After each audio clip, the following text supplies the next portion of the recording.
കഴിഞ്ഞെങ്കിൽ ഞാനൊന്ന് സംസാരിച്ചോട്ടെ. ഇവിടെ യേശുക്രിസ്തുവിനെ പ്രവാചകനായിട്ട് പലർക്കും കൊണ്ടേ നടക്കാൻ ഭയങ്കര ആഗ്രഹം. പ്രവാചകനായിട്ട് മാത്രം, വേറെ സൗഖ്യദായകനോ രക്ഷകനോ എന്നുള്ളതൊന്നും വേണ്ട, പ്രവാചകനായിട്ട് മാത്രം കൊണ്ടു നടക്കാൻ ഭയങ്കര ആഗ്രഹമാണ്. ഒരാൾ ഇതുപോലെ എൻ്റെ അടുത്ത് വന്നിട്ട് പറഞ്ഞു, ഞാൻ യേശുവിനോട് പ്രാർത്ഥിക്കുന്നുണ്ട്, പക്ഷേ യേശുവിനെ ദൈവമായിട്ട് ആരാധിക്കുന്നില്ല എന്ന് പറഞ്ഞ ആളിനെ ലാസ്റ്റ് ഞാൻ ബൈബിൾ വാക്യം വെച്ച് ചോദിച്ചപ്പോഴത്തേനും പുള്ളി പറഞ്ഞു പിന്നീട് മറുപടി തരാമെന്ന് പറഞ്ഞു പോയി. പക്ഷേ ദൈവത്തിന് മാത്രം അവകാശപ്പെടാൻ സാധിക്കുന്ന ചില പ്രത്യേക വിശേഷണങ്ങളുണ്ട്, ദൈവത്തിന് മാത്രമായിട്ട് പറ്റുന്ന. ഉദാഹരണമായി, ഈ പ്രപഞ്ചത്തെ സൃഷ്ടിച്ചു എന്ന് ദൈവത്തിന് മാത്രമേ അവകാശപ്പെടാനാവൂ. ഒരു മിനിറ്റ്.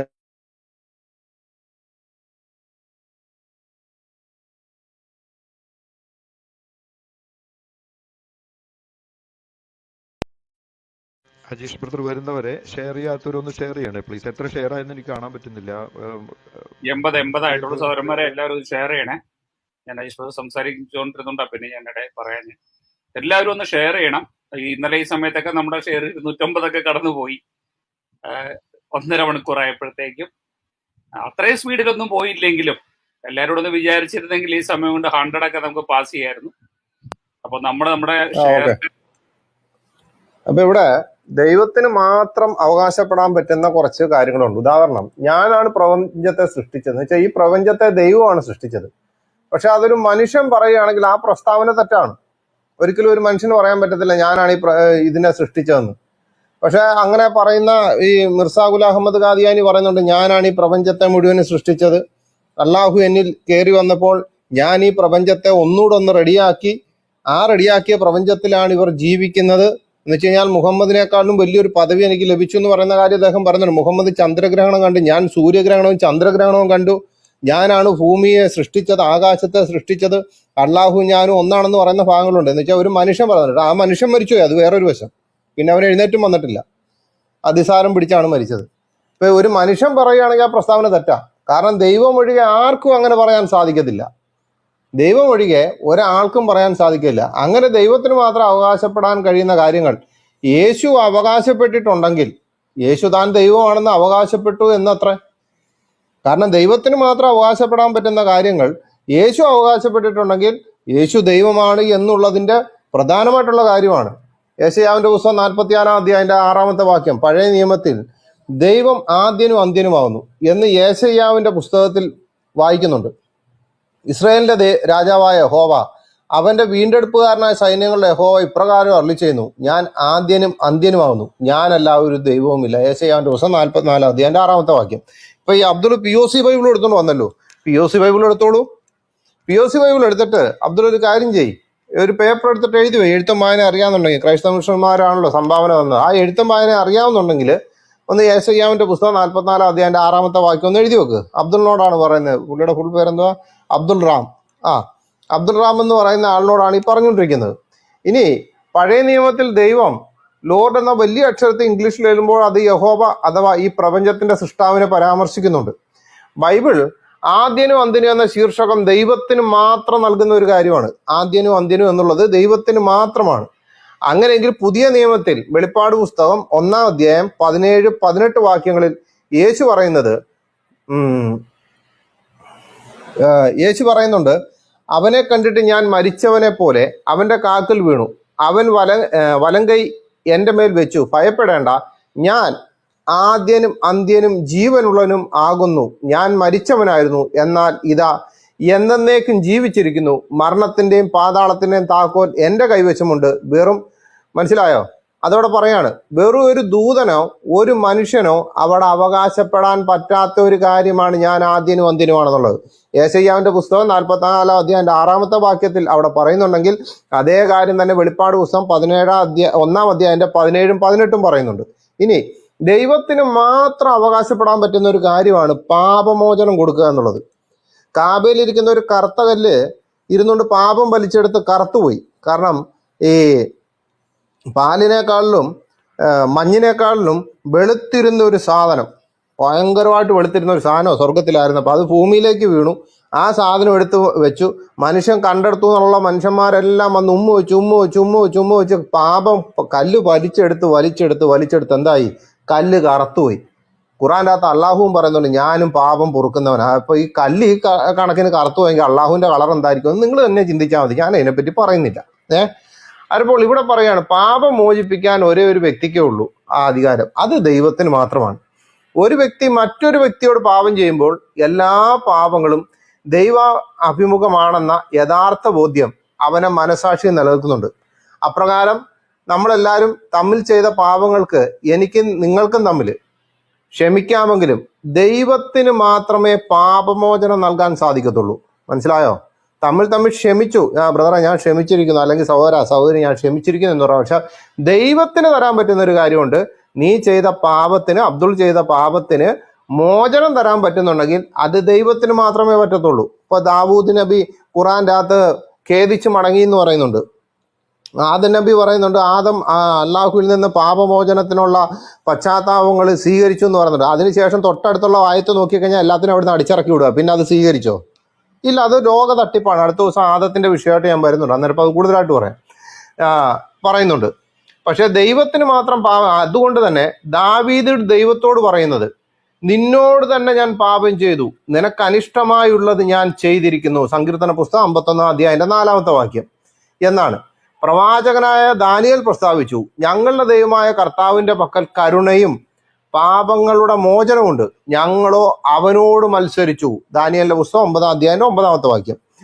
അത്യന്തികമായി പാപം മോചിക്കാവുന്നത് ദൈവത്തിന് മാത്രമാണെന്നുള്ള കാര്യം ഇപ്പൊ അബ്ദുൾ മനസ്സിലായല്ലോ.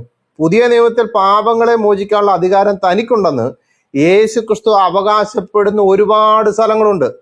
ഒരു പക്ഷാപാതക്കാരനെ സൗഖ്യമാക്കാൻ വേണ്ടി യേശുവിന്റെ അടുക്കൽ കൊണ്ടുവരുമ്പോൾ മർക്കോസ് 2-ാം അധ്യായത്തിൽ കാണുന്നുണ്ട് യേശുവിന്റെ പ്രതികരണം ദൈവദൂഷണമായി പറഞ്ഞ് ശാസ്ത്രിമാർ യേശുവിനെ കുറ്റപ്പെടുത്തിയിട്ടുമുണ്ട്. എന്നാൽ അപ്പോൾ 4 ആൾ ഒരു പക്ഷപാതക്കാരനെ ചുമന്ന് അവന്റെ അടുക്കൽ കൊണ്ടുവരികയും പുരുഷാര നിമിത്തം അവനോട് സമീപിച്ചുകൂടായകയാൽ അവനിരുന്ന സ്ഥലത്തിന്റെ മേൽക്കൂര പൊളിച്ച് തുറന്ന് പക്ഷപാതക്കാരനെ കിടക്കയോടെ ഇറക്കി വെച്ചു. യേശു അവരുടെ വിശ്വാസം കണ്ടിട്ട് പക്ഷപാതക്കാരനോട് മകനെ നിന്റെ പാപങ്ങൾ മോചിച്ചു വന്നിരിക്കുന്നു എന്നാണ് പറഞ്ഞത്.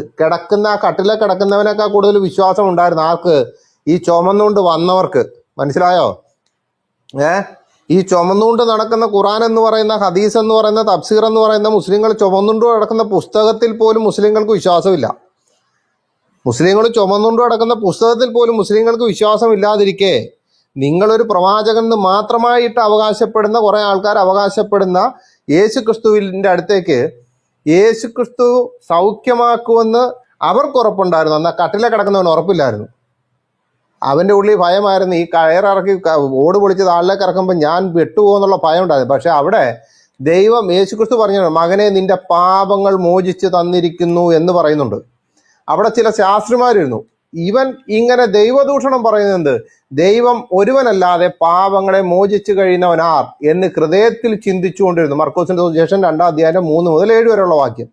ദൈവത്തിന് മാത്രമേ പാപങ്ങൾ മോചിക്കാനാവൂ എന്ന് ശാസ്ത്രിമാർ കൃത്യമായി മനസ്സിലാക്കിയിരുന്നു. എങ്കിലും യേശു തന്നെത്താൻ മനുഷ്യപുത്രൻ എന്ന് വിളിച്ചിരിക്കെ അവരുടെ വിചാരങ്ങൾ അറിഞ്ഞ് ഇപ്രകാരം പ്രതിവചിച്ചത് എന്താണെന്നറിയാവോ?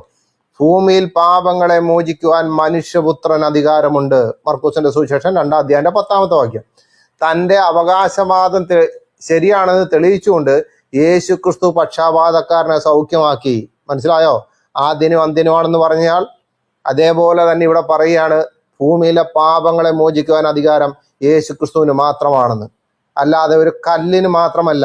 അതുകൂടെ മനസ്സിലാക്കണം. ഇനി സങ്കീർത്തന പുസ്തകം 27-ാം അധ്യായം 1-ാമത്തെ വാക്യം. പ്രവാചകനായ ദാവീദ് ഇപ്രകാരം രേഖപ്പെടുത്തിയിരിക്കുന്നു, യഹോവേ എന്റെ വെളിച്ചവും എന്റെ രക്ഷയുമാകുന്നു. മനസ്സിലായോ? യഹോവ എന്റെ വെളിച്ചവും എന്റെ രക്ഷയുമാകുന്നു. ഈ നിങ്ങളെപ്പോലുള്ള അബ്ദുളിനെ പോലുള്ള ആൾക്കാര് ഇരുട്ടിൽ കിടക്കുന്നത് കൊണ്ട് യേശു ക്രിസ്തുവിനെ ഒരു വെളിച്ചമായിട്ട് കാണാൻ നിങ്ങൾക്ക് സാധിക്കത്തില്ല. ഒരു പ്രവാചകനായിട്ട് മാത്രമേ കാണാൻ സാധിക്കത്തുള്ളൂ. പക്ഷെ എന്നാൽ യേശു ക്രിസ്തു ശ്രോതാക്കളോട് ഇപ്രകാരം പ്രഖ്യാപിക്കുകയാണ്. യേശു പിന്നെ അവരോട് സംസാരിച്ചു, ഞാൻ ലോകത്തിന്റെ വെളിച്ചമാകുന്നു, എന്നെ അനുഗമിക്കുന്നവൻ ഇരുളിൽ നടക്കാതെ ജീവന്റെ വെളിച്ചമുള്ളവനാകും. യോഹന്നാന്റെ സുവിശേഷം 8-ാം അധ്യായം 12-ാമത്തെ വാക്യം. മനസ്സിലായോ? ഇരുട്ടിൽ കിടക്കുന്ന വലിയൊരു ജനമുണ്ടല്ലോ, സ്വർഗീയ വെളിച്ചം കണ്ടു. മുസ്ലിങ്ങൾ ഒരു പേര് കേട്ടാൽ കിടുകിടാ വിറയ്ക്കും, മുട്ടുകാലുകൾ കൂട്ടിയിടിക്കും. ഒരിക്കലും ഇല്ലാത്ത പനി അവരെ വരും. തുള്ളൽ പനി വരെ വരുന്ന ഒരാളുണ്ട്. ആരാന്നറിയോ? ബൈബിളിനകത്ത് ഒരാളുടെ പേരാണ് പൗലോസ് എന്ന് പറയും. പൗലോസ് അപ്പോസ്തലൻ എന്നേ ഞാൻ പറയാറുള്ളൂ. പൗലോസ് അപ്പോസ്തലന്റെ പേര് കേൾക്കുമ്പോഴത്തേനും മുസ്ലിങ്ങളുടെ മുട്ടുകൂട്ടിയിടിക്കും. അവർക്ക് ഇല്ലാത്ത തുള്ളൽപ്പനിയൊക്കെ വരും. എന്താണെന്നറിയാവോ? ദമസ്കോസിന്റെ പടിവാതിലേക്ക് സഭയെ മുടിപ്പിക്കാൻ, യേശുക്രിസ്തുവിൽ വിശ്വസിക്കുന്നവരെ നശിപ്പിക്കാൻ, സഭയെ മുടിപ്പിക്കാൻ വേണ്ടി അതിന്റെ പത്രവും മേടിച്ച് പ്രമാണവും മേടിച്ചുകൊണ്ട് കുതിരപ്പുറത്ത് പറന്നുപോയ ആളിനെ ദമസ്കോസിന്റെ പടിവാതിൽ എത്തുന്നതിന് മുമ്പ് സൂര്യനേക്കാൾ വെല്ലുന്ന ഒരു വെളിച്ചം അങ്ങോട്ട് കിട്ടി. അത് കിട്ടിക്കഴിഞ്ഞപ്പോഴത്തേനും പൗലോസ് അപ്പോസ്തലന് കാര്യം മനസ്സിലായി. എന്ത്?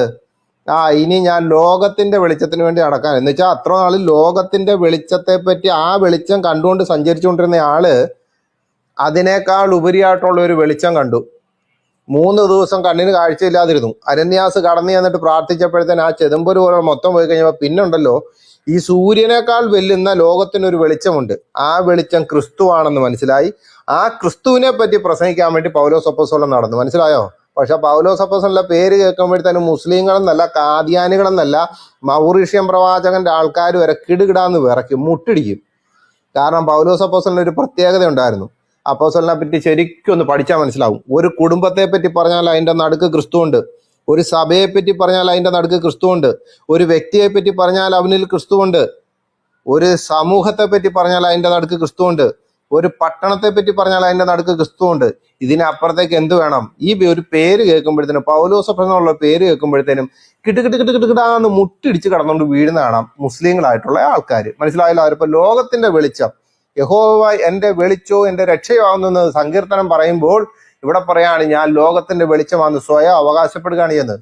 ഇനി സത്യം, പ്രവാചകനായ ദാവീദ് യഹോവയെ സത്യദൈവം എന്നാണ് സംബോധന ചെയ്തിരിക്കുന്നത്. സങ്കീർത്തന പുസ്തകം 31 അധ്യായം 5-ാമത്തെ വാക്യം. അപ്പോൾ തന്നെ യേശുക്രിസ്തു താൻ സത്യമാണെന്ന അവകാശ പ്രഖ്യാപനം നടത്തുകയാണ്.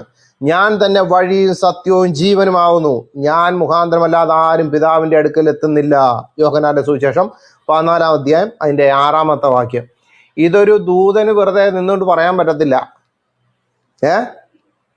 വെറും ഒരു ദൂതന് എങ്ങനെ താൻ സത്യമാണെന്ന് അവകാശപ്പെടാനാകും? താൻ സത്യവും കൊണ്ടാണ് വന്നിരിക്കുന്നതെന്ന് പറഞ്ഞാൽ പോരായിരുന്നോ?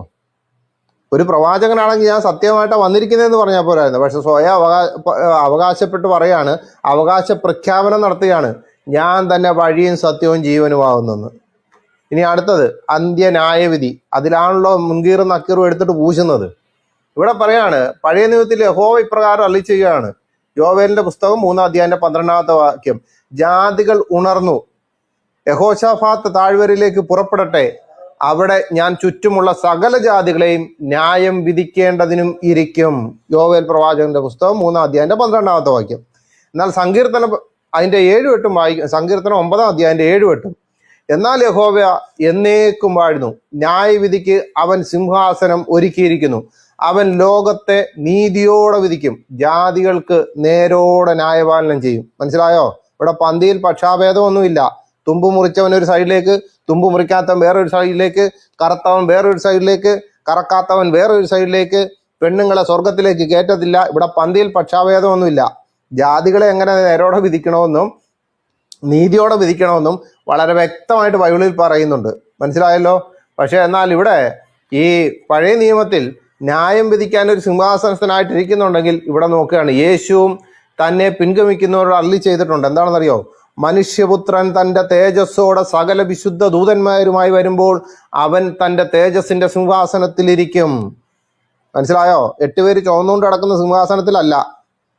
ഭൂമിയിൽ ഒരു സാഹിബിന് മുവാദ് എന്ന് പറയുന്ന ആളുടെ മരണം കേട്ടപ്പോഴത്തേനും സിംഹാസനം, സ്വർഗത്തിലിരിക്കുന്ന അള്ളാഹുവിന്റെ സിംഹാസനം കുലുങ്ങിപ്പോയെന്ന് പറയുന്നുണ്ട്.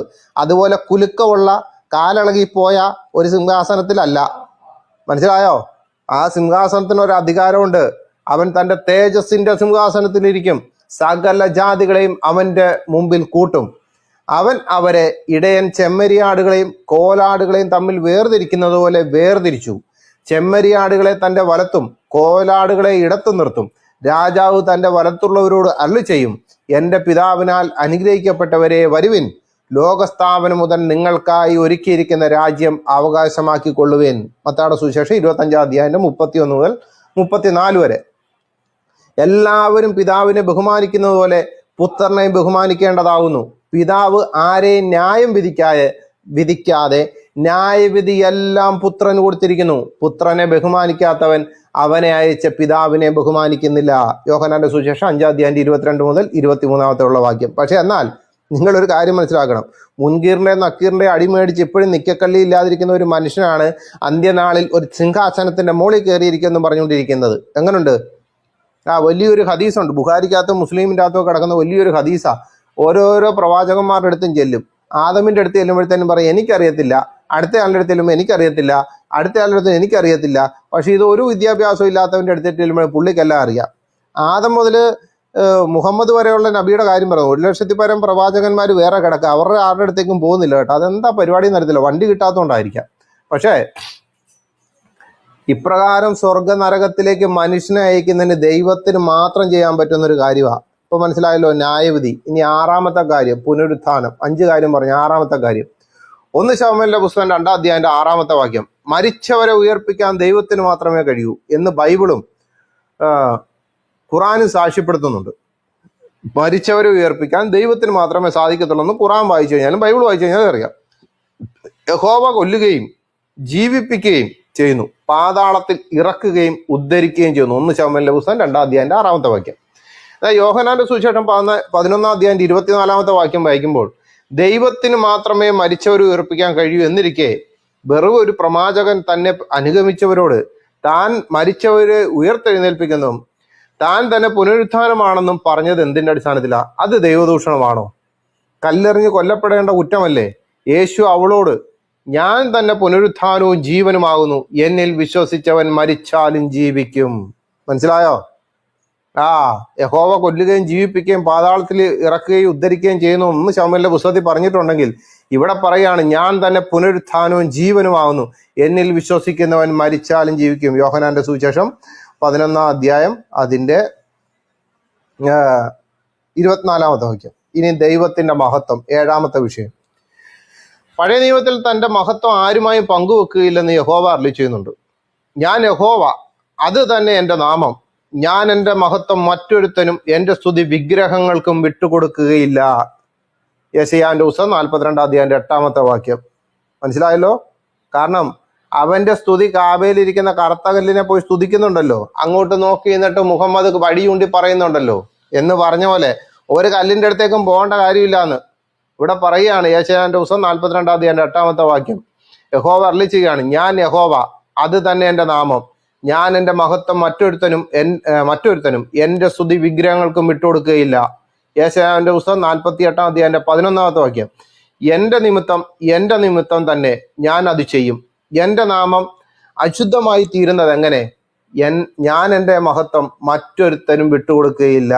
മനസ്സിലായോ? യെശയ്യാവിന്റെ പുസ്തകം 48-ാം അധ്യായത്തിന്റെ 11-ാമത്തെ വാക്യം. ഇവിടെ യഹോവയുടെ നാമം, കർത്താവിന്റെ നാമം അശുദ്ധമാക്കാൻ പറ്റത്തില്ല. പക്ഷെ അല്ലാഹു എന്ന് പറയുന്ന ആളുടെ നാമത്തിന്റെ അവസ്ഥ എന്താണ് നിങ്ങളിപ്പോൾ ഒന്ന് ചിന്തിച്ചു നോക്കിയാൽ മതി. ഞാനൊന്നും പറയുന്നില്ല. ഒരു മനുഷ്യന് വേണ്ടി എന്തൊക്കെ പരിപാടിക്ക് കൂട്ടി നിൽക്കാവോ അതിന് മൊത്തം കൂട്ടി നിന്നുകൊണ്ടിരിക്കുക. എന്തായി തീരുമെന്ന് ഒരു പിടുത്തവും ഇല്ല. അങ്ങനെ ഇരിക്കെ താനും ദൈവത്തോടുകൂടെ മഹത്വപ്പെടും എന്ന് ലോകം സൃഷ്ടിക്കുന്നതിന് മുമ്പേ തനിക്ക് ദൈവത്തോടുകൂടെ ഉണ്ടായിരുന്ന മഹത്വത്തെ കുറിച്ച് യേശുക്രിസ്തു അവകാശപ്പെടുന്നുണ്ട്.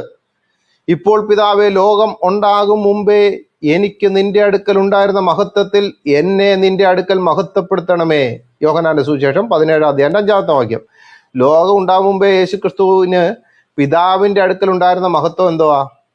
ഒരു സാധാരണ ദൂതൻ ഇങ്ങനെ അവകാശപ്പെടാൻ പറ്റുമോ? ഒരു പ്രവാചകന് ഇങ്ങനെ അവകാശപ്പെടാൻ പറ്റുമോ? ഏതെങ്കിലും പ്രവാചകന്മാർ അങ്ങനെ അവകാശപ്പെട്ടിട്ടുണ്ടോ? യേശുക്രിസ്തു ഈ പറഞ്ഞത് ദൈവത്വത്തിന്റെ അവകാശമല്ലാതെ പിന്നെ എന്താണ് സഹോദരങ്ങളെ? നിങ്ങളൊന്ന് ചിന്തിച്ചു നോക്കൂ. ഇനി കൂടുതൽ തെളിവുകൾ തരാം. മർക്കോസിന്റെ സുവിശേഷം 2-ാം അധ്യായം 28-ൽ യേശു താൻ ശബത്തിന് കർത്താവാണെന്ന് പറയുന്നു. മത്തായിയുടെ സുവിശേഷം 22-ാം അധ്യായം 41 മുതൽ 45 വരെ ഉള്ള ഭാഗത്ത് താൻ പ്രവാചകനായ ദാവീദിന്റെ ദൈവമാണെന്ന് തെളിയിക്കുന്നു. യോഹന്നാന്റെ സുവിശേഷം 8-ാം അധ്യായം 33 മുതൽ 58 വരെയുള്ള ഭാഗത്ത് താൻ പ്രവാചകനായ അബ്രഹാമിനെ കണ്ടിട്ടുണ്ടെന്ന് യേശുക്രിസ്തു പറയുന്നു. മത്തായിയുടെ സുവിശേഷം 12-ാം അധ്യായം 6-ാമത്തെ വാക്യം, യേശുക്രിസ്തു താൻ ദൈവാലയത്തെക്കാൾ വലിയവനാണെന്ന് അവകാശപ്പെടുന്നു. മത്തായിയുടെ സുവിശേഷം 11-ാം അധ്യായം 27-ൽ പിതാവുമായി തുല്യബന്ധമുണ്ടായിരുന്നു എന്ന് യേശുക്രിസ്തു അവകാശപ്പെടുന്നു. യോഹന്നാന്റെ സുവിശേഷം 14-ാം അധ്യായം 13-14 വാക്യങ്ങൾ തനിക്ക് പ്രാർത്ഥനയ്ക്ക് ഉത്തരം തരാൻ കഴിയുമെന്ന് യേശു പറയുന്നു. മത്തായിയുടെ സുവിശേഷം 18-ാം അധ്യായം 20-ൽ തന്നെ അനുഗമിക്കുന്നവർ തന്റെ നാമത്തിൽ കൂടി വരുന്നിടത്തൊക്കെയും താൻ ഉണ്ടെന്ന് പറയുന്നു. മത്തായിയുടെ സുവിശേഷം 28-ാം അധ്യായം അതിന്റെ 18-ൽ സ്വർഗത്തിലും ഭൂമിയിലും സകല അധികാരവും തനിക്കാണെന്ന് അവകാശപ്പെടുന്നു. എല്ലാവരും പിതാവിനെ ബഹുമാനിക്കുന്ന പോലെ പുത്രനെയും ബഹുമാനിക്കേണ്ടതാകുന്നു എന്ന് യേശു പറഞ്ഞു. എല്ലാവരും പിതാവിനെ ബഹുമാനിക്കുന്ന പോലെ പുത്രനെയും ബഹുമാനിക്കേണ്ടതാണെന്ന്. പിതാവ് ആരെയും ന്യായം വിധിക്കാതെ ന്യായവിധി എല്ലാം പുത്രന് കൊടുത്തിരിക്കുന്നു. പുത്രനെ ബഹുമാനിക്കാത്തവൻ അവനെ അയച്ച പിതാവിനെയും ബഹുമാനിക്കുന്നില്ല. യോഹന്നാന്റെ സുവിശേഷം 5-ാം അധ്യായം അതിന്റെ 22, 23. പിതാവിനെ ബഹുമാനിക്കാനുള്ള ഒരു മാർഗം പിതാവിനെ ആരാധിക്കുന്നതാണ്. യേശുവിനെ അനുഗമിച്ചവർ അവനെ ധാരാളം സ്ഥലത്ത് ആരാധിച്ചിട്ടുണ്ട്. യേശു തൻ്റെ ജീവിതത്തിൽ ഉടനീളം ആരാധിക്കപ്പെട്ടു എന്ന് സുവിശേഷങ്ങൾ സാക്ഷീകരിക്കുന്നുണ്ട്. ജനിച്ചപ്പോൾ, മത്തായിയുടെ സുവിശേഷം 2-ാം അധ്യായം അതിന്റെ 11-ാമത്തെ വാക്യം. തൻ്റെ ശുശ്രൂഷ കാലയളവിൽ, മത്തായിയുടെ സുവിശേഷം 14-ാം അധ്യായം 33-ാമത്തെ വാക്യം. യോഹന്നാന്റെ സുവിശേഷം 9-ാം അധ്യായം 38-ാമത്തെ വാക്യം. ഉയർത്തെഴുന്നേൽപ്പിന് ശേഷം, മത്തായിയുടെ സുവിശേഷം 28-ാം അധ്യായം 17-ാമത്തെ വാക്യം. സ്വർഗാരോഹണത്തിന് ശേഷം, ലൂക്കോസിന്റെ സുവിശേഷം 24-ാം അധ്യായം അതിന്റെ 52-ാമത്തെ വാക്യം. മാത്രമല്ല, യേശു ക്രിസ്തുവിന്റെ ശിഷ്യനായിരുന്ന തോമസ് എന്റെ കർത്താവ് എന്റെ ദൈവമേ എന്നവനെ അഭിസംബോധന ചെയ്തിട്ടുണ്ട്. യോഹന്നാന്റെ സുവിശേഷം 20-ാം അധ്യായം 28-ാമത്തെ വാക്യം. മറ്റേ സ്പൂണിന്റെ അകത്ത് പാല് കൊടുത്ത് പ്രഗത്ഭനായിട്ടുള്ള ഒരാളുണ്ടല്ലോ, മുഹമ്മദ് ഈച്ച. അമേദ്യത്തിന് മൊത്തം ചുറ്റി സഞ്ചരിച്ച് ബാക്കിയുള്ളവരുടെ ഇടയിൽ പരദൂഷണം പറഞ്ഞ് ജീവിക്കുന്ന ഒരുത്തൻ. അവൻ പറഞ്ഞ ഒരു കാര്യമുണ്ട്. ആ മഹാനായിട്ടുള്ള ആള് പറഞ്ഞ ഒരു കാര്യമാണ്. അവിടെ പെട്ടെന്ന് യേശു ക്രിസ്തുവിന്റെ ആ ഇത് കണ്ട് ഒരു അത്ഭുതപ്പെട്ട് അവിടെ പറഞ്ഞു പോയതാണ് എൻ്റെ കർത്താവ് എൻ്റെ ദൈവമേ എന്ന്. അത് യേശു ക്രിസ്തുവിനെ അല്ല, പെട്ടെന്ന് നമ്മൾ എന്തെങ്കിലും കൊണ്ട് ഭയപ്പെട്ട് കഴിഞ്ഞാൽ ഉടനെ പറയത്തില്ല എൻ്റെ ദൈവമേ എന്ന്. അങ്ങനെ പറഞ്ഞതാണെന്ന്. അങ്ങനെ പറഞ്ഞതാണെന്നും കൊണ്ടാണ് പുള്ളി നടക്കുന്നത്. എന്നിട്ട് എന്തേ ഇവൻ അത്ഭുതം പെട്ടിട്ട് ഇവന്റെ ജീവിതത്തിൽ ഇന്നവരെ അള്ളാഹുവിൽ നിന്ന് ഒരു അത്ഭുതം പോലും നടന്നിട്ടില്ല. അള്ളാഹുവിന് അത്ഭുതം ചെയ്യാൻ പറ്റത്തില്ലല്ലോ, പിന്നെ എങ്ങനെയാണ് പറ്റുന്നത്? അത് പറഞ്ഞപ്പോഴത്തേനും അബ്ദുൾ ഓടിയല്ലോ. ചാനോട് വിശദീകരിക്കാണ്ടായിരുന്നു. ഇവിടെ ഈ പറഞ്ഞ എൻ്റെ കർത്താവിൻ്റെ ദൈവമായുള്ള ആ ഒരു സംബോധന ചെയ്യുമ്പോഴത്തേനും അവിടെ അത്രയും നാൾ വന്നപ്പോഴത്തേനും കൂടെ നടന്ന ആളിന് എന്തേ ആ സമയത്ത് പറയാൻ പറ്റത്തില്ലായിരുന്നോ, അല്ലെങ്കിൽ വിളിക്കാൻ പറ്റത്തില്ലായിരുന്നോ എന്നുള്ളൊരു ചോദ്യം വരുന്നുണ്ട്. ആ സമയത്ത് അവിടെ പറയുക എന്നുള്ളത് ഒരു പ്രത്യേകമായിട്ടുള്ളൊരു വിഷയമാണ്. കാരണം അത് ഈ ബൈബിള് ശരിക്കും കുത്തിയിരുന്ന് വായിച്ചെങ്കിൽ മാത്രമേ അതിൻ്റെ ഒരു കാര്യം മനസ്സിലാകത്തുള്ളൂ. അവിടെ പറയുന്നത് യോഹന്നാന്റെ സുവിശേഷം 20-ാം അധ്യായം അതിൻ്റെ 28. തോമസ് അവനോട് എൻ്റെ കർത്താവിൻ്റെ ദൈവമേ എന്ന് ഉത്തരം പറഞ്ഞു. യേശു അവനോട് നീ എന്നെ കണ്ടതുകൊണ്ട് വിശ്വസിച്ചു, കാണാതെ വിശ്വസിച്ചവർ ഭാഗ്യവാന്മാർ എന്ന് പറഞ്ഞു. കാണാതെ വിശ്വസിച്ച ആൾക്കാരും ഉണ്ട്. ഇനി ചില പൊട്ടന്മാർ നമ്മളോട് ചോദിക്കുന്ന ഒരു ചോദ്യമാണ്, യേശു ക്രിസ്തുവിൻ്റെ ജീവിത കാലയളവിൽ യേശു ക്രിസ്തുവിൻ്റെ ശിഷ്യന്മാരല്ലാതെ വേറെ ആരെയും യേശു ക്രിസ്തുവിൽ വിശ്വസിച്ചിട്ടുണ്ടോ എന്ന്. ബൈബിള് വായിക്കാത്ത പൊട്ടന്മാരെ, ഞാൻ അങ്ങനെ തന്നെ പറയാം, ബൈബിൾ വായിക്കാത്ത, കണ്ണിന് കാഴ്ചയില്ലാത്ത, ചെവിക്ക് കേൾവിയില്ലാത്ത, മുൻകീറിന്റെ നക്കീറിന്റെ അടിമേടിച്ച് ജീവിതം കളയാൻ പോകുന്ന ടീമുകളോടും മറ്റുള്ളവരോടും കൂടെ പറയുന്നത്.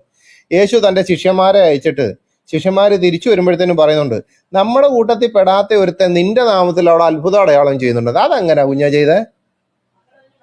ശിഷ്യന്മാര് തിരിച്ചു വന്നിട്ട് പറയുന്ന ഒരു കാര്യമാണ്, നമ്മുടെ കൂട്ടത്തിൽ പെടാത്ത ഒരാള് എന്ന് വെച്ച് കഴിഞ്ഞാൽ ഈ അയച്ച ശിഷ്യന്മാരുടെ കൂട്ടത്തിൽ പെടാത്ത ഒരാള് ഇവര് അധികാരം യേശുക്രിസ്തു പറഞ്ഞിട്ട് പോയി, പക്ഷെ അവിടെ പറയാതെ അയക്കാതെ ഒരുത്തൻ അവിടെ യേശുക്രിസ്തുവിന്റെ നാമത്തിൽ അത്ഭുത അടയാളം ചെയ്തുകൊണ്ടിരിക്കുന്നതെന്ന് വിശുദ്ധ വേദപുസ്തകത്തിൽ തെളിവ് കിടക്കുകയാണ്.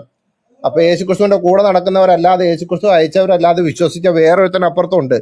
കാലങ്ങൾ കഴിയുമ്പോൾ നിന്നെപ്പോലുള്ള ജിഹാദികൾ വന്നിട്ട് ഈ ചോദ്യം ചോദിക്കുന്ന എൻ്റെ കർത്താവിന് അറിയാവുന്നതുകൊണ്ട് അത് പരിശുദ്ധാത്മാവിനല്ല അവിടെ എഴുതി വെച്ചു. മനസ്സിലായോ? കാലങ്ങൾ കഴിയുമ്പോൾ നിന്നെപ്പോലുള്ള ജിഹാദികള്, അല്ലെന്നുണ്ടെങ്കിൽ യുക്തിവാദികള്, അല്ലെന്നുണ്ടെങ്കിൽ ഹിന്ദുത്വവാദികൾ, ഇവര് ഇത് ചോദിക്കുന്ന എൻ്റെ കർത്താവിന് മനസ്സിലായതുകൊണ്ട് കർത്താവ് എന്ത് ചെയ്തു? നീയൊക്കെ ചോദിക്കുന്നതിന് മുമ്പേ, നീയൊക്കെ ജനിക്കുന്നതിന് മുമ്പേ അവിടെ എഴുതി വെച്ചു. മനസ്സിലായോ? നിസ്സാരമായിട്ടുള്ള ഒരു കാര്യമല്ല.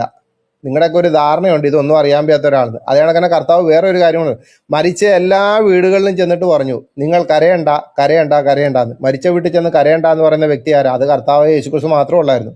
ഏതെങ്കിലും വീട്ടിൽ ചെന്നിട്ട് മരിച്ചു കിടക്കുന്ന ആളുടെ വീട്ടിൽ ചെന്നിട്ട് കരയരുതെന്ന് പറഞ്ഞാൽ എന്തായിരിക്കും അവസ്ഥ? പക്ഷെ കർത്താവ് പറഞ്ഞു മരിച്ചെടുത്ത് ചെന്നിട്ട് കരയണ്ടെന്ന് പറഞ്ഞു. അവിടെ കർത്താവായ യേശുക്രിസ്തു അത്ഭുതം ചെയ്യുകയും ചെയ്തു. പക്ഷെ എന്നാൽ കർത്താവ് ക്രൂശിലേക്ക് കയറുന്ന സമയത്ത് ഒരു കാര്യം പറഞ്ഞു, നിങ്ങൾ നിങ്ങളുടെ മക്കളെ ഓർത്ത് കരയാൻ പറഞ്ഞു. അതെന്താണെന്നറിയോ? കാലങ്ങൾ കഴിയുമ്പോഴത്തേന് ഇതേപോലുള്ള കുറെ എണ്ണം ഈ അനുകരണങ്ങളിൽ വഞ്ചിതരാകരുതെന്ന് പറഞ്ഞ് ഞങ്ങൾ TF റൂം ഇടാൻ പോവാണ്. അതിങ്ങനെ ഇങ്ങോട്ട് വരും. ഒരു തീർത്ത ഇതാണ്, ഞങ്ങൾ എന്ന് റൂം ഇടണമെന്ന്, തുടർച്ചയായിട്ട് റൂം ഇടണമെന്ന് ചിന്തിക്കുന്നോ അന്ന് മുഴുവനും ഉണ്ടല്ലോ ഏതെങ്കിലും രീതിയിൽ ഞങ്ങളുടെ കൂട്ടത്തിലുള്ള ആർക്കെങ്കിലും എന്തെങ്കിലും ഒരു പനിയോ രോഗമോ കാര്യങ്ങളോ കയറി വരും. നിങ്ങൾ ശക്തമായിട്ട് പ്രാർത്ഥിക്കണം. ശക്തയോടെ പ്രാർത്ഥിച്ചു കഴിഞ്ഞാൽ പ്രവർത്തിക്കുന്ന ഒരു ദൈവം ഇന്ന് നമ്മുടെ കൂട്ടത്തിലുണ്ട്. ഞാൻ വിശ്വസിക്കുന്നു. നിങ്ങൾ പ്രാർത്ഥിക്കണം. നമുക്ക് എല്ലാവർക്കും ഒരുമിച്ചിരുന്ന് പ്രാർത്ഥിക്കണം, ഒരുമിച്ച് പ്രാർത്ഥിക്കണം. കാരണം ഈ ഒരു ദുഷ്ടശക്തിക്കെതിരായിട്ട് ആമേൻ തിരിയുമ്പോഴത്തേനും വലിയൊരു ആമേൻ പ്രവർത്തനം. പ്രാർത്ഥിച്ചാൽ പ്രവർത്തിക്കുന്ന ഒരു ദൈവമുണ്ട്, പ്രാർത്ഥിച്ചാൽ പ്രാർത്ഥനയ്ക്ക് ഉത്തരം തരുന്ന ഒരു ദൈവം ഇന്നും ഉണ്ട്. അവന്റെ പേരാണ് കർത്താവായ യേശു ക്രിസ്തു. ആ ക്രിസ്തുവിനോട് പ്രാർത്ഥിക്കാൻ നിങ്ങൾ തയ്യാറാകണം. ഒരു രീതിയിലും ആര് കുലുങ്ങത്തില്ല. പക്ഷെ ഇവിടെ കർത്താവ് പറഞ്ഞെന്താണ്? നിങ്ങൾ നിങ്ങളുടെ മക്കളെ ഓർത്ത് കരയാനാണ് പറഞ്ഞത്. എന്തുകൊണ്ടാ?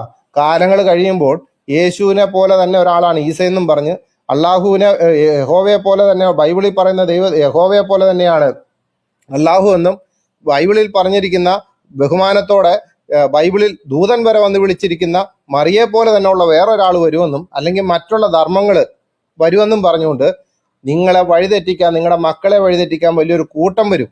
മനസ്സിലായോ? അതുകൂടെ നിങ്ങൾ മനസ്സിലാക്കണം. അത് മനസ്സിലാക്കിക്കൊണ്ട് തന്നെയാണ് പറഞ്ഞത് നിങ്ങൾ നിങ്ങളുടെ മക്കളെ ഓർത്ത് കരയാൻ പറഞ്ഞിരിക്കുന്നത്. അതുകൊണ്ട് നിങ്ങൾ നിങ്ങളുടെ മക്കളെ ഓർത്ത് കരയണം. പിന്നെ തോമസ് ഇത് വിളിച്ചതിന്റെ കാര്യം നിങ്ങൾക്ക് അറിയണമെന്നുണ്ടെങ്കിൽ 2 കൊരിന്ത്യർ ലേഖനം 5-ാം അധ്യായം 7-ാം അധ്യായം 2 കൊരിന്ത്യർ 5-ാം അധ്യായം 7-ാമത്തെ വാക്യം, 1 പത്രോസ് 1-ാം അധ്യായം 8 മുതൽ 9 വരെയുള്ള വാക്യം കൂടെ വായിക്കുമ്പോൾ അവിടെ കാര്യം എന്താണെന്ന് മനസ്സിലാക്കാം. ഇനി ഇതിൽ നിന്നല്ല യേശുക്രിസ്തു ദൈവമാണെന്നുള്ള സത്യം മനസ്സിലാക്കാം. പക്ഷെ എന്നെ കേട്ടിട്ട് ഇത് പറഞ്ഞുകൊണ്ടിരുന്നപ്പോഴത്തേനും ഇവിടെ ഓടിപ്പോയ ജയ്മോൻ എന്ന പേരിൽ തള്ളിക്കയറി വന്നു കഴിഞ്ഞിരിക്കുന്ന ആ മുസ്ലിമിനോടും കൂടെയാണ് പറഞ്ഞിരിക്കുന്നത്. യേശുക്രിസ്തുവിന്റെ ദൈവികത തള്ളിക്കളഞ്ഞിരിക്കുന്ന എല്ലാവരോടും കൂടെയാണ് പറഞ്ഞിരിക്കുന്നത്. യേശുക്രിസ്തു അല്ലാതെ വേറൊരു ദൈവമില്ല. ആകാശത്തിന് കീഴിൽ ഭൂമിക്ക് മുകളിൽ രക്ഷിക്കപ്പെടുവാൻ ഏക ഒരു നാമം ഉണ്ടെങ്കിൽ കർത്താവായ യേശുക്രിസ്തു അല്ലാതെ വേറെ ഒന്നുമില്ല. എന്നെ കേട്ട പ്രിയ സഹോദരങ്ങളെ, നിങ്ങൾ കർത്താവിനെ രക്ഷകനും നാഥനുമായി സ്വീകരിച്ചിട്ടില്ലാത്ത ഏതെങ്കിലും ഒരു വ്യക്തി ഇവിടെ ഇരിപ്പുണ്ടെങ്കിൽ നിങ്ങൾ അത് സ്വീകരിക്കണം. അത് മുസ്ലിം ആയിക്കോട്ടെ, ഹിന്ദു ആയിക്കോട്ടെ, പാഴ്സി ആയിക്കോട്ടെ, ആരും ആയിക്കോട്ടെ. നിങ്ങളുടെ പ്രാർത്ഥനകളെ കേൾക്കുന്ന, നിങ്ങളെ ആശ്വസിപ്പിക്കുന്ന, നിങ്ങൾ ദൈവമേ എന്ന് വിളിച്ചു കഴിഞ്ഞാൽ എന്തോ എന്ന് വിളി കേൾക്കാൻ പറ്റുന്ന ഒരു ജീവനുള്ള ദൈവം നിങ്ങൾക്കുണ്ടെങ്കിൽ അത് കർത്താവായ യേശുക്രിസ്തുവാണ്. അവൻ ഒരു പ്രവാചകൻ മാത്രമല്ല. യേശുക്രിസ്തുവിനെ ബൈബിളിൻ്റെ അകത്ത് ദൈവം, ദൈവപുത്രൻ, മനുഷ്യൻ, മനുഷ്യപുത്രൻ, ഈ 4 രീതിയിൽ കാണാൻ പറ്റും. പ്രവാചകനായിട്ടും കാണാൻ പറ്റും. മനസ്സിലായോ? ദൈവം ദൈവമായിട്ട് കാണാം, ദൈവപുത്രനായിട്ട് കാണാം, മനുഷ്യനായിട്ട് കാണാം, മനുഷ്യപുത്രനായിട്ട് കാണാം, പ്രവാചകനായിട്ട് കാണാം. എന്നാൽ പ്രവാചകൻ മാത്രമാണെന്ന് ഞങ്ങൾ അവകാശപ്പെടുന്നില്ല, മനുഷ്യൻ മാത്രമാണെന്ന് അവകാശപ്പെടുന്നില്ല, മനുഷ്യപുത്രൻ മാത്രമാണെന്ന് അവകാശപ്പെടുന്നില്ല, ദൈവം ആണെന്ന് മാത്രം അവകാശപ്പെടുന്നത്, ദൈവപുത്രനാണ് മാത്രം. ഞങ്ങൾക്ക് യേശുക്രിസ്തു ആരൊക്കെയാണെന്ന് ഞങ്ങൾക്ക് പറയാൻ പറ്റത്തില്ല. ഞങ്ങളുടെ ജീവിതത്തിൽ എന്തൊക്കെയാണോ അത് മുഴുവൻ യേശുക്രിസ്തുവാണ്. ഞങ്ങളുടെ ജീവിതത്തിൽ എന്തൊക്കെയാണോ അത് മുഴുവൻ യേശുക്രിസ്തു. അവൻ ദൈവമാണ്, ദൈവപുത്രനാണ്, മനുഷ്യനാണ്, മനുഷ്യപുത്രനാണ്, പ്രവാചകനാണ്, ഞങ്ങളുടെ രോഗങ്ങളെ സൗഖ്യമാക്കുന്ന സൗഖ്യദായകനാണ്. അവൻ ഞങ്ങൾക്ക് രാജാവാണ്, അവൻ ഞങ്ങൾക്ക് സൗഖ്യദായകനാണ്. ഞങ്ങളുടെ കൂട്ടത്തിൽ നടക്കുന്ന എന്തൊക്കെയാണ് യേശുക്രിസ്തുവിനെ ഞങ്ങൾക്ക് പറയാൻ പറ്റുന്നത് അതെല്ലാം ഞങ്ങൾക്ക് പറയാം, തെറി ഒഴികെ. പക്ഷെ നിങ്ങൾക്കത് പറയാൻ പറ്റും. കാരണം എന്താ അറിയോ? പിശാചു വസിച്ചുകൊണ്ടിരിക്കുന്ന ആൾക്കാർ ആദ്യമേ വന്നിട്ട് പറയും, ഞങ്ങൾ യേശുക്രിസ്തുവിനെ പറ്റി ഒരു മോശവും പറയത്തില്ല. അയ്യോ, യേശുക്രിസ്തു എന്ന് പറയുമ്പോഴത്തേനും ഏതാണ്ട് ഈ ഈസ അലൈഹിസ്സലാമെന്നോ അയില ഉണക്കിന്ന് ഏതാണ്ടൊക്കെ പറയണമെന്നാണ് പറയുന്നത്. ഇവിടെ അയില ഉണക്കലും ഇല്ല, ഒന്നുമില്ല. മനസ്സിലായോ? യേശുക്രിസ്തുവിന് സമാധാനം കൊടുക്കണമെങ്കിൽ നിങ്ങൾ പ്രാർത്ഥിക്കേണ്ട കാര്യം, സമാധാനത്തിന്റെ നായകനാണ്, ശാലേൻ രാജാവാണ്. യേശുക്രിസ്തുവിനെ ആരും സമാധാനം കൊടുക്കാൻ വേണ്ടി ക്യൂ നിൽക്കേണ്ട കാര്യമില്ല. യേശുക്രിസ്തു നിങ്ങൾക്കാണ് സമാധാനം തരുന്നത്. യേശുക്രിസ്തുവിന്റെ സമാധാനം ആർക്കും വേണ്ട. മനസ്സിലായോ? ഒരു മെഡിക്കൽ സ്റ്റോറിന് സമാധാനം കിട്ടത്തില്ല, ഒരു മനുഷ്യന്റെ അടുത്ത് പോലും സമാധാനം കിട്ടത്തില്ല, ഏത് ജാറത്തിൽ പോയാലും എവിടെ തിരികെത്തിച്ചാലും സമാധാനം കിട്ടത്തില്ല. കർത്താവായ യേശുക്രിസ്തു വന്നെങ്കിൽ മാത്രമേ നിങ്ങൾക്ക് സമാധാനമുള്ളൂ. അതുകൊണ്ട് യേശുക്രിസ്തുവിന് സമാധാനം കൊടുക്കുന്നതിനെ എന്ന് പ്രാർത്ഥിക്കുന്ന ഒരു ടീമാണ് നമ്മുടെ അറബിയും പറഞ്ഞുകൊണ്ട് ഈ വഴിക്ക് വരരുത്. യേശുക്രിസ്തു നിങ്ങൾക്ക് സമാധാനം തരും. മുഹമ്മദിന് സമാധാനം കൊടുക്കാൻ യേശുക്രിസ്തുവിന് സാധിക്കും. മനസ്സിലായോ? അതുകൊണ്ട് എന്നെ കേട്ടവരോട് ഞാൻ പറയാണ്, യേശുക്രിസ്തു ഞങ്ങൾക്ക് പ്രവാചകൻ മാത്രമല്ല, അവൻ ദൈവമാണ്, ദൈവപുത്രനാണ്, മനുഷ്യനാണ്, മനുഷ്യപുത്രനാണ്. സകല മനുഷ്യർക്കായിട്ടും, എൻ്റെയും എന്നെ കേട്ടിട്ടുള്ള ആൾക്കാരുടെയും മുഹമ്മദിൻ്റെയും ആയിഷയുടെയും ആമിനയുടെയും എന്ന് വേണ്ട ഏത് സദാശിവന്റെയും ഗോപാലിൻ്റെയും എല്ലാ മനുഷ്യരുടെയും പാപങ്ങൾക്കായിട്ടാണ് യേശുക്രിസ്തു ക്രൂശിൽ മരിച്ചത്, അടക്കപ്പെട്ടത്, ഉയർത്തെഴുന്നേറ്റത്. അതിന് വേറെ ആരെങ്കിലും നിങ്ങൾക്ക് പറയാൻ പറ്റുന്നുണ്ടെങ്കിൽ ഒന്നും പറയാനില്ല. കാരണം ഭൂമിയിൽ പല ആൾക്കാരും വന്നു പോയിട്ടുണ്ട്, പല ആൾക്കാരും മരിച്ചു പോയിട്ടുണ്ട്, പല ആൾക്കാരും പല വഴിക്ക് ഓടിപ്പോയിട്ടുണ്ട്. പക്ഷെ ഞാൻ വിശ്വസിക്കുന്നു എൻ്റെ കർത്താവായ യേശുക്രിസ്തു മാത്രമേ ഉള്ളൂ സകല മനുഷ്യരുടെ പാപങ്ങൾക്കായിട്ട് ക്രൂശിൽ മരിച്ചു, അടക്കപ്പെട്ടു, ഉയർത്തെഴുന്നേറ്റു എന്ന് എനിക്ക് പറയാൻ പറ്റത്തുള്ളൂ. പിന്നെ ചില ആൾക്കാർ വന്നിട്ട് പറയും, നിങ്ങളുടെ കർത്താവായ യേശുക്രിസ്തുവിനെ പറ്റി അല്ലെങ്കിൽ നിങ്ങളുടെ യേശുവിനെ പറ്റി ഞങ്ങളുടെ ഗ്രന്ഥങ്ങളിലെല്ലാം പറഞ്ഞിട്ടുണ്ടെന്ന്. നിങ്ങളുടെ ഗ്രന്ഥങ്ങളിലൊന്നും എൻ്റെ യേശുവിനെ പറ്റി പറഞ്ഞിട്ടില്ല. ഞാൻ വിശ്വസിക്കുന്ന സത്യവേദ പുസ്തകത്തിലല്ല, വിശുദ്ധ വേദപുസ്തകത്തിലല്ലാതെ യേശു ക്രിസ്തുവിനെ പറ്റി വേറെ ഒരു ഗ്രന്ഥത്തിലും ഞാൻ കണ്ടിട്ടില്ല. പക്ഷെ കണ്ടിട്ടുണ്ടെന്ന് ആഗ്രഹമുള്ള ആരെങ്കിലും ഉണ്ടെങ്കിൽ, യേശു ക്രിസ്തുവിനെ പറ്റി പറയുന്നുണ്ട് എന്ന് പറയുന്ന ആരെങ്കിലും ഉണ്ടെങ്കിൽ, ഞാൻ പറയുന്ന ഒരു വാക്യം എനിക്ക് ആ പുസ്തകത്തിൽ നിന്ന് കാണിച്ചു തരണം. എൻ്റെ വെല്ലുവിളിയാ. ഞാൻ പറയുന്ന ഒരു വാക്യം നിങ്ങൾ പറയുന്ന പുസ്തകത്തിൽ നിന്ന് കാണിച്ചു തരണം. 1 കൊരിന്ത്യർ ലേഖനം 15-ാം അധ്യായം 3-4 വാക്യം.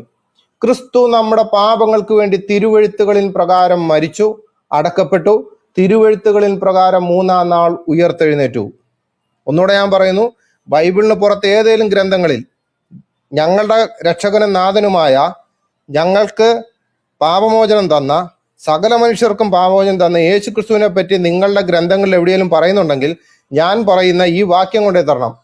മുസ്ലിങ്ങൾ കണ്ടു കഴിഞ്ഞാൽ പേടിക്കുന്ന, മുട്ടിടിക്കുന്ന, പേര് കേട്ടാൽ പേടിക്കുന്ന പൗലോസ് അപ്പോസ്തലൻ പരിശുദ്ധാത്മാവിനാൽ എഴുതിയ ലേഖനമാണ് 1 കൊരിന്ത്യർ ലേഖനം 15-ാം അധ്യായം 3-4 വാക്യം. ഒന്നുകൂടെ കേട്ടോ. ക്രിസ്തു നമ്മുടെ പാപങ്ങൾക്ക് വേണ്ടി തിരുവെഴുത്തുകളിൻ പ്രകാരം മരിച്ചു, അടക്കപ്പെട്ടു, തിരുവെഴുത്തുകളിൻ പ്രകാരം 3-ാം നാൾ ഉയർത്തെഴുന്നേറ്റു. ഈ വാക്യം കൂടെ നിങ്ങൾ കൊണ്ടുപോയി തന്നാൽ ഞാൻ സമ്മതിക്കാം. അതുവരെ ഏത് മഹാൻ കൊണ്ടുവന്നാലും ഞാൻ വിശ്വസിക്കത്തില്ല. കാരണം തിരുവെഴുത്തുകളിൻ പ്രകാരം സകല മനുഷ്യരുടെയും പാപങ്ങൾക്കായിട്ട് എൻ്റെ കർത്താവ് മരിച്ചു. തിരുവെഴുത്തുകളിൻ പ്രകാരം അവൻ മരിച്ചു, അടക്കപ്പെട്ടു, തിരുവെഴുത്തുകളിൻ പ്രകാരം 3-ാം നാൾ ഉയർത്തെഴുന്നേറ്റു. ആ ഉറച്ചൊരു വിശ്വാസം ഉള്ളതുകൊണ്ടാണ് ഞങ്ങളോ ക്രൂശിക്കപ്പെട്ട ക്രിസ്തുവിനെ പ്രസംഗിച്ചുകൊണ്ടിരിക്കുന്നത്. മനസ്സിലായോ? ക്രിസ്തു ഉയർത്തെഴുന്നേറ്റിട്ടില്ലെങ്കിൽ ഞങ്ങളുടെ പ്രസംഗം വ്യർത്ഥമാണ്, ഞങ്ങളുടെ വിശ്വാസം വ്യർത്ഥമാണ്. പക്ഷെ വിശ്വാസത്തിന് നായനും പൂർത്തി വരുത്തുന്നതിനുമായി ക്രിസ്തുവിലേക്ക് നോക്കിക്കൊണ്ട് ഞങ്ങൾ പറയുകയാണ്, ഞങ്ങളുടെ വിശ്വാസം വ്യർത്ഥമല്ല, ഞങ്ങളുടെ പ്രസംഗം വ്യർത്ഥമല്ല. ഞങ്ങൾ പ്രസംഗിക്കുന്നത്, ഞങ്ങൾ വിശ്വസിക്കുന്നത് ക്രൂശിക്കപ്പെട്ട യേശുവിനെയാണ്, ക്രൂശിൽ നിന്ന് ഉയർത്തെഴുന്നേറ്റ യേശുവിനെയാണ്, ഞങ്ങൾക്കും നിങ്ങൾക്കും നിത്യജീവനെ തരുന്ന യേശുവിനെയാണ്. ആ യേശുവിലേക്ക് എല്ലാവരും തിരിയുക. ജീവനുള്ള ദൈവമായ ക്രിസ്തു എല്ലാവരെയും അനുഗ്രഹിക്കട്ടെ എന്ന് പറഞ്ഞുകൊണ്ട് നിർത്തുന്നു. ദൈവം ധാരാളമായി അനുഗ്രഹിക്കും.